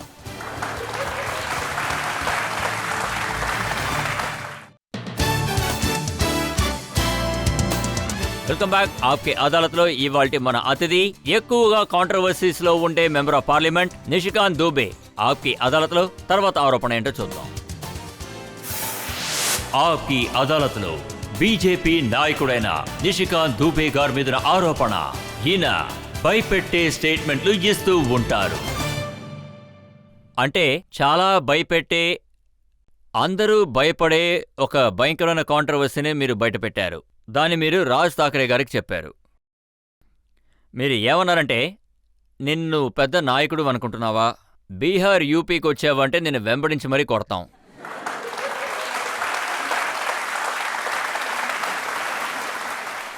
అంటే ఈ పోరాటమేమో అదేమిటో చెప్పాలంటే బీహార్, జార్ఖండ్, ఉత్తరప్రదేశ్, బెంగాల్ ప్రజలు ముంబైకి వెళ్తున్నారు, మహారాష్ట్రకు వెళ్తున్నారు. కానీ మహారాష్ట్ర ప్రజలకి, ముంబై ప్రజలకి ఏమనిపిస్తోందంటే వీళ్ళు మా భాగాన్ని తీసేసుకుంటున్నారు, అంటే బీహార్ ప్రజలకు ఎక్కువగా ఇస్తున్నారు అనుకుంటున్నారు. ఈ దేశంలో మేమే ఎక్కువగా ట్యాక్స్ పే చేస్తున్నాం. ముంబై లేదంటే, మహారాష్ట్ర లేదంటే ఈ దేశం ఎందుకు పనికిరాదని అనుకుంటున్నారు. ఇదే ఎన్నో ఏళ్లుగా జరుగుతున్న పోరాటం. దీని గురించి నేనేమంటున్నానంటే, ఒకవేళ బీహారు, జార్ఖండు లేదు అంటే, మధ్యప్రదేశ్, ఛత్తీస్గఢ్ లేకపోతే ముంబై ఏం వ్యాపారం చేస్తుంది? స్టేట్ బ్యాంక్ ఆఫ్ ఇండియా పన్ను కడుతోంది. మొత్తం దేశమంతా స్టేట్ బ్యాంక్ ఇండియా పన్ను కలెక్ట్ చేసి ట్యాక్స్ పే చేస్తున్నారు. LIC కడుతున్నారు, సెబీ కడుతున్నారు, NIC కడుతున్నారు. టాటా హెడ్ క్వార్టర్స్ అక్కడే ఉన్నాయి. జార్ఖండ్ కనుక లేకపోతే టాటా అంత పెద్ద నిర్వహణ అయి ఉండేది కాదు. ఇండాల్కో లేకపోతే, పలామో, ఛత్రా లేకపోతే వాళ్లకు బాక్సైడ్ మైన్స్ దొరకవు, బిర్లా ఉండదు, డాల్మియా ఉండదు. మీరే చెప్పండి, ఇంత బొగ్గు ఉంది కదా. ఈ దేశంలో ఉండే 40 and 50% మైన్స్ అండ్ మినరల్స్ జార్ఖండ్లో మాత్రమే ఉన్నాయి. దానికి ముందు బీహార్లో ఉన్నాయి. అంటే మేము యునైటెడ్గా ఉన్నప్పుడు ఇక్కడ మనమే కదా రాజా.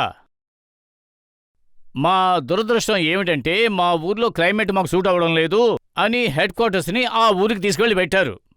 ఆ ట్యాక్స్ వల్ల మీరు రాజాగా అనుకుంటున్నారు. మీరు రాజా అని అనుకుంటున్నప్పుడు సాధారణమైన ప్రజలకి నిజమైన రాజా అయితే ఈ ప్రజాస్వామ్యంలో చెప్పాలంటే ప్రజలే నిజమైన రాజా. వాళ్ళు ఓటు వేస్తేనే మనం రాజులం. గాంధీగూడమో నెహ్రూగూడమో రాజాలు కాదు. పోరాటం దీని గురించే కదా. గాంధీగూడమలో నెహ్రూగూడమలో జరిగిన అదే పోరాటాన్ని నేను రాజ్ ఠాకరే దగ్గర చెప్పాను. అది ఆయన అర్థం చేసుకుంటే ఓకే, లేదంటే ఎలా నేనే చేయను. వాళ్ళు అర్థం చేస్తున్నారు, ముంబైకి వచ్చే నీళ్ళలో ముంచి మరీ కొడతామని. అదే నేను 4 సార్లు వెళ్ళొచ్చాను కదా. ఆ తర్వాతే నేను 4 సార్లు ముంబైకి వెళ్ళొచ్చాను. నేనేమో చెప్పాలంటే ఎంసీపీ నాయకుల్నే కలిసొచ్చాను. కానీ మీరు సుప్రీంకోర్టునే భయపెట్టేలా మాట్లాడారు. మీరు సుప్రీంకోర్టు గురించి ఏం మాట్లాడారు? చీఫ్ జస్టిస్ ఆఫ్ ఇండియా గురించి ఏం మాట్లాడారో వినండి. ఈ దేశంలో ఊళ్ళో జరుగుతున్న పోరాటాలకి, జాతి మీద గొడవలు సృష్టించడానికి చీఫ్ జస్టిస్ సంజీవ్ ఖన్నా ఇంకా సుప్రీంకోర్టే బాధ్యత వహించాలన్నారు. ఇందులో తప్పే ఉంది? ఏ దేశంలో 2 రకాల చట్టాలు ఉన్నాయి. తీసా సెటిల్ వాడికి బెయిల్ రావడానికి, లేదా యూనిస్ పఠాన్కి బెయిల్ రావడానికి, లేదా దావూద్ ఇబ్రహీం వాళ్ళకి బెయిల్ రావడానికి సుప్రీంకోర్టు 12కి 1 గంటకు కూడా తెరవబడింది. పార్లమెంట్లో వగ్గు చట్టం పాస్ చేయబడింది. కానీ మీరు వెంటనే విచారణ దాని గురించి మొదలుపెట్టారు. రాజకీయ అమరిక ప్రకారం ఆర్టికల్ 360 ఏం చెప్తోందంటే, రాజకీయ చట్టాన్ని తీర్చే అధికారం పార్లమెంటుకి మాత్రమే ఉన్నది అని. అంబేద్కర్ ఏర్పరచబడిన ఆర్టికల్ 360 చట్టం ఈ అధికారాన్ని ఇచ్చింది. సుప్రీంకోర్టు, హైకోర్టు పనేమిటంటే ఈ చట్టాన్ని అమలు పరచడం. ఇక్కడేంటంటే వేరువేరు చట్టాలు ఉన్నాయి. అంటే మేము ఐటీ యాక్ట్ని తయారు చేశాం. ఈ రోజున ఇక్కడ ఉండే అందరి పిల్లలకు కూడా ఎక్కువగా 66 చట్ట నిబంధనలు రద్దు చేశాం. మీరంటున్నారు నాకు మాట్లాడడానికి స్వతంత్రం ఉంది అని. కానీ సుప్రీంకోర్టు ఏం చేసిందంటే మేము తయారు చేసిన చట్టాన్నే క్యాన్సిల్ చేసింది. దీంట్లో ఎక్కువగా బాధింపబడిన వాళ్ళు ఎవరు? స్త్రీలు, పిల్లలు, గ్రామ ప్రజలు. వాళ్ళు డిఫెండ్ చేసుకోలేరు. కానీ మనలాంటి వాళ్లకు బాధింపు ఏర్పడదు. మనకి ఇండియన్ గవర్నమెంట్ చట్ట అమరిక ఉంది. ఒకవేళ ఎవరైనా మనకు వ్యతిరేకంగా ఫేస్బుక్లో గానీ ఎక్స్లో గానీ ఏదైనా వేస్తే దాన్ని వెంటనే ఫ్యాక్ట్ చెకింగ్లో బ్యాన్ చేస్తారు. కనపడకుండా పోతుంది. కానీ ఆ ఆడవాళ్లకు ఏం జరుగుతుంది? చెప్పాలంటే ఆ సుప్రీంకోర్టు ఈ నడవడిక తీసుకుంటే వగ్గు చట్టంలో ఏం జరిగింది? మాల్దా ఇంకా ముషీరాబాద్లో కొంతమంది ముస్లింలు భయాన్ని రేకెత్తించారు. నా నియోజకవర్గానికి 4,000-5,000 మంది పరిగెత్తుకుని వచ్చారు. హిందువులు మమ్మల్ని తరుముతున్నారు అంటూ. వాళ్లకు రాత్రి పగలు మేము భోజనం పంపించాం. ఇప్పుడు మీరు అర్థం చేసుకోండి, ఒక సాధారణమైన ఎంపీ ఎంతకాలం అని చెప్పి సాయం చేస్తూనే ఉండాలి ప్రజలకి. నేను ఈ విషయాన్ని చెప్పడానికి ప్రయత్నం చేశాను. నేను తప్పుగా మాట్లాడి ఉంటే నా మీద 6 పేజీల తీర్పు రాశారు. అంటే 6 పేజీలు ఖర్చు పెట్టారు. కానీ వాళ్ళు నేను తప్పుడు మాట ఉపయోగించాను అని కనిపెట్టలేకపోయారు. నా మీద ఏ కేసు పెట్టలేకపోయారు. ఇప్పుడు కూడా నేను నా అభిప్రాయం సరే అంటున్నాను. నేను చెప్పిన తప్పు కాదు అంటున్నా. ప్రజల కోసం నేను జైలుకు వెళ్ళటానికి కూడా సిద్ధమే. అందులో తిరుగులేదు. వాళ్ళు ఏమన్నారంటే న్యాయస్థానాలు పువ్వులాగా మెత్తగా ఉండవు. ఇలాంటి హాస్యమైన మాటలకి ఎవరు వాడిపోతారు? పార్లమెంటు ఎప్పటికీ పుష్పం కాదు.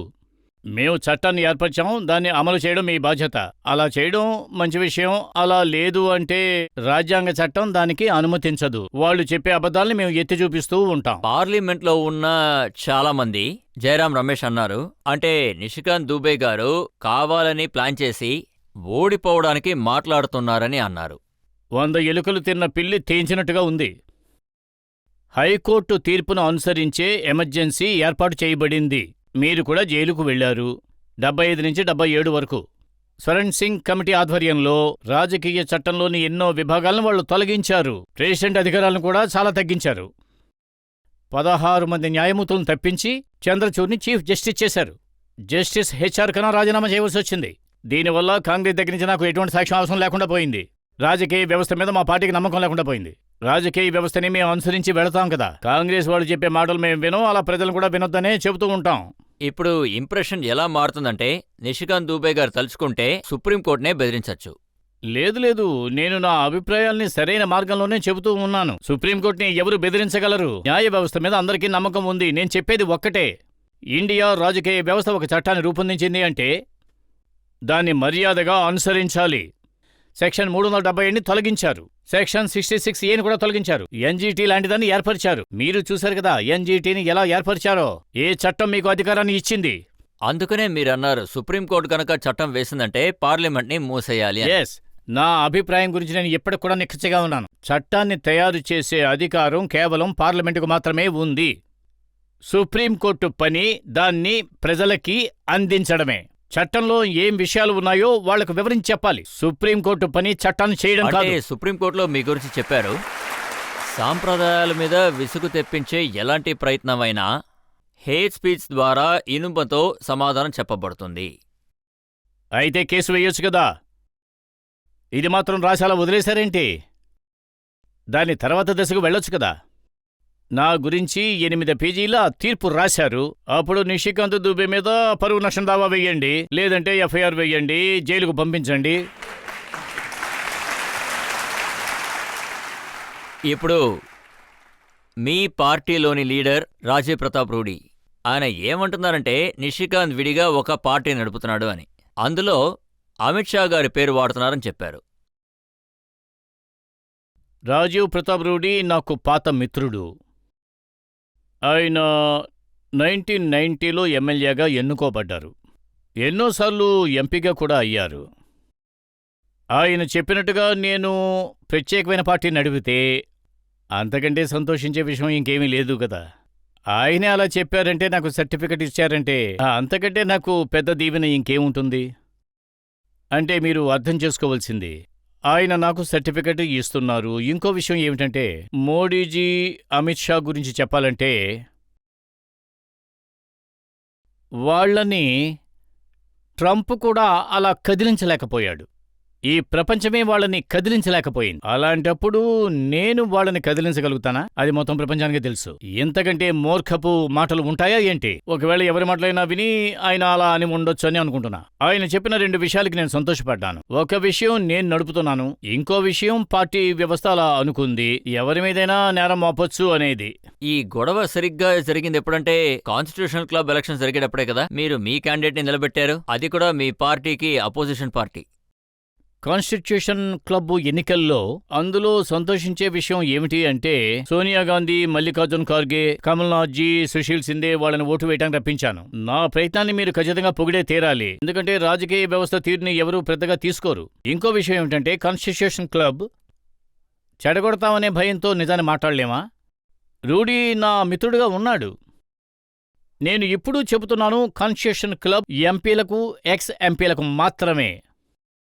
కానీ అక్కడ ఢిల్లీ పోలీసు అధికారులు, బిజినెస్ మ్యాన్లు వాళ్లకు కూడా అనుమతి ఉంది. ఒకవేళ రేపు నాకు మళ్లీ ఛాన్సు దొరికితే నేను రేపు రూడీకి వ్యతిరేకంగా ఒక మనిషిని నిలబెడతాను. ఈ పోరాటం కంటిన్యూగా జరుగుతూనే ఉంటుంది. క్యాండిడేట్ ని ఓడించడానికి సోనియా గాంధీ గారు వస్తారు, మల్లికార్జున్ ఖార్గే గారు వస్తారు. ఇదే నాకు గొప్ప విజయం. గాంధీ, నెహ్రూ కుటుంబాలు నా మీద అంత ప్రేమ చూపిస్తున్నాయంటే ఇంతకంటే గొప్ప ఉదాహరణ ఇంకేముంటుంది? కానీ మిమ్మల్ని ఎంతగానో ఇష్టపడేవారు జార్ఖండ్ ముఖ్యమంత్రి గారు. కానీ మీరు ఆయన్ని పదవిలోంచి తీయించేస్తానని భయపెడుతున్నారట. ఆయన ఆల్రెడీ జైలుకు వెళ్ళొచ్చారు, మళ్ళీ వెళ్తారో ఏమిటో మరి. హేమంత్ సోరెన్ గురించి మీరంటున్నారు జార్ఖండ్ని ఇస్లామిక్ స్టేట్గా మార్చాలనుకుంటున్నారు, ఆయన తెల్ల టోపీని ఇష్టపడుతున్నారన్నారు. దేశంలో ఉన్న మొత్తం ముస్లిమ్స్ 4%. కానీ స్థలం మార్పిడి, ప్రజలు పనిచేసుకునే చోటులో వృత్తి లేదు, వైద్య సౌకర్యం లేదు, అక్కడికెందుకు వెళ్లి వాళ్ళు ఉండాలి? అందుకే బంగ్లాదేశ్ ముస్లింస్ ఇక్కడికి వచ్చారు వాళ్ళకు ఓటు వెయ్యడానికి. అప్పుడు ఎదిరించకుండా ఉండగలమా? ఆదివాసీ ప్రజల కోసం ఎవరు గొంతు కలుపుతారు? నేను ఎప్పుడూ పార్లమెంటులో దళితులు, కింది స్థాయి ప్రజలు, వాళ్ల గురించి మాత్రమే నేను మాట్లాడుతూ ఉంటాను. ఇది కేవలం మాటల వరకే పరిమితమా, లేకపోతే గొంతెత్తుతామా? ఆ వార్డులో ఎంపీగా నేను ఏం చేయాలి? ఇక్కడ ఉండే ప్రజలందరూ హేమంత్ సోరెన్ లాంటి నాయకులకి వ్యతిరేకత చూపించాలా వద్దా? మీరే చెప్పండి. ఈ ప్రశ్న నేను ప్రజలకే వదిలేస్తున్నాను. అందువల్లే నేను ఆయన ఎదిరిస్తాను, ఎదిరిస్తూనే ఉంటాను.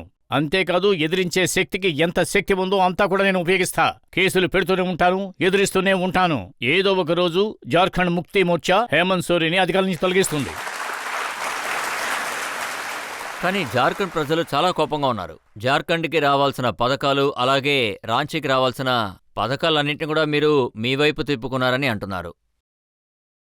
ఎయిర్పోర్ట్ రావాల్సింది దాన్ని మీ కాన్స్టిట్యున్సీలో మొదలుపెట్టారని చెప్తున్నారు ధన్బాద్కు బదులుగా. మన ప్రజల కోసం పోరాటం చేయడంలో అంత తప్పే ఉంది? నేను ఎప్పుడు చెప్పేది అదే.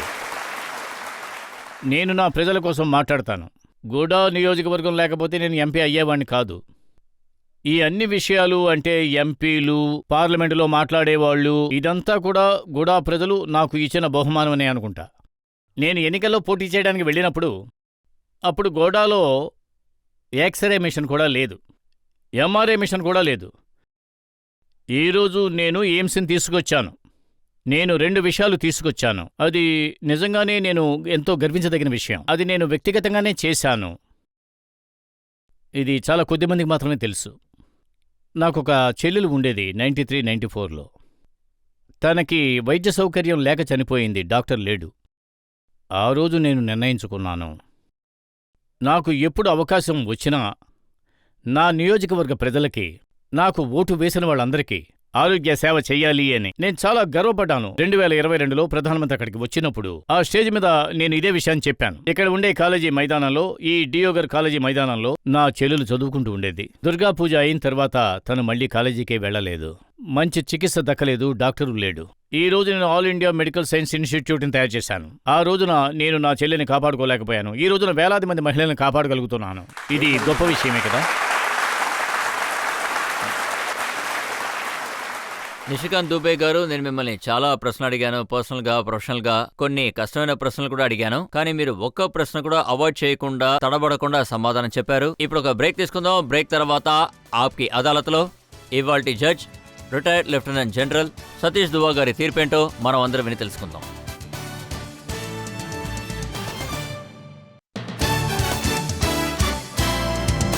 Welcome back. ఆప్కి అదాలత్లో ఇవాళ మనం కేసు నడిపింది ఎంతో కాంట్రవర్షియల్ ఎంపీ నిషికాంత్ దూబే గారి మీద. మనం ఆయన్ని ఆయన పర్సనల్ లైఫ్ గురించి, ఆయన పొలిటికల్ లైఫ్ గురించి, ఆయన కాంట్రవర్సీస్ గురించి, ఆయన మీద పెట్టిన ఆరోపణల గురించి కూడా ప్రశ్నలు అడిగాం. ఇప్పుడు ఆప్కి అదాలత్లో ఇవాల్టి judge retired lieutenant general Satish దువా గారి తీర్పేంటో విందాం. నిషికాంత్ దూబే గారు, ఇప్పుడు జరిగిన విచారణలో మనందరం ఒక విషయాన్ని గమనించాము. మనం ఎప్పుడూ కూడా ఆధారాల్ని బట్టి నమ్మకమైన ప్రశ్నలు అడుగుతున్నారు, దానికి సమాధానం కూడా చెప్తున్నారు. అది సిఐఏ ఆధారాలు కావచ్చు, లేక ఇండియా చైనా ఒప్పందాలు కావచ్చు. ఇదొక మంచి విషయం. పార్లమెంట్లో ఎప్పుడూ కూడా స్టేట్మెంట్స్ ఇంకా ఆర్గ్యుమెంట్స్ నమ్మకంతో ఉండాలి. జనరల్ నరవణేని రాసిన పుస్తకం బట్టి చూస్తుంటే దాంతో లింక్ చేసి నేను చూడగలుగుతున్నాను. నా పుస్తకం పెంగ్విన్ ఇండియా ద్వారా బయటకొచ్చింది. సురక్షా మంత్రాలయ దాన్ని అంగీకరించింది. కానీ జనరల్ నరవణే పుస్తకం సురక్షా మంత్రాలయం మూల్యంగా అది నిరాకరించబడింది. అందుకని దాని గురించి మాట్లాడటం ఇప్పుడు కరెక్ట్ కాదనిపిస్తుంది. ఇక ఆర్గ్యుమెంట్ చేయటం కూడా తప్పు. పార్లమెంట్ మర్యాదని కాపాడటానికి ఇప్పుడు మీరు చెప్పిన 100% అటెండెన్స్ గురించి, పార్లమెంట్లో ఎలాంటి దుస్తులు వేసుకోవాలని దాన్ని బట్టి గురించి, ఇవన్నీ చూస్తుంటే ఈ న్యాయస్థానం మీ వల్ల ఒక సందేశాన్ని పంపించాలనుకుంటుంది. మీరు మీ కొలీగ్స్తో చెప్పండి, మీరందరూ జనాలొక నీడ మాత్రమే. అది కూడా జనాలకి నీడగా ఉండటం అనేది ఈ పార్లమెంట్ ఒక బాధ్యత. అదేంటంటే జనాలకి ముఖ్యంగా సమస్యల గురించి మాత్రమే మాట్లాడాలి. అది వదిలేసి పార్లమెంట్లో ఉన్న ఆర్గ్యుమెంట్సు ఎలా పార్లమెంట్ ద్వారా ఆపాలనేది, ఇక పనులు జరగకుండా ఆపటం అనేది మీ పనైతే కాదు. ఇది నేను నమ్ముతున్నాను. పార్లమెంట్ వాళ్ళ పనుల్ని ఇక దేశం మంచి కోసం మంచి విధంగా పూర్తి చేయాలని నేను వేడుకుంటున్నాను. జై హింద్.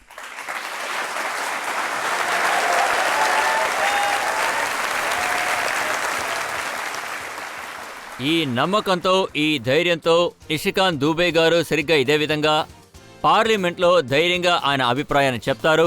భయపడకుండా ఆయన శత్రువులకి గుణపాఠం నేర్పిస్తారు. ఇవాల్టి కేసు ఇంతటితో ముగిద్దాం. తర్వాత ఎపిసోడ్లో మిమ్మల్ని మళ్ళీ కలుస్తాను ఒక కొత్త అతిథితో. అప్పటి వరకు సెలవు.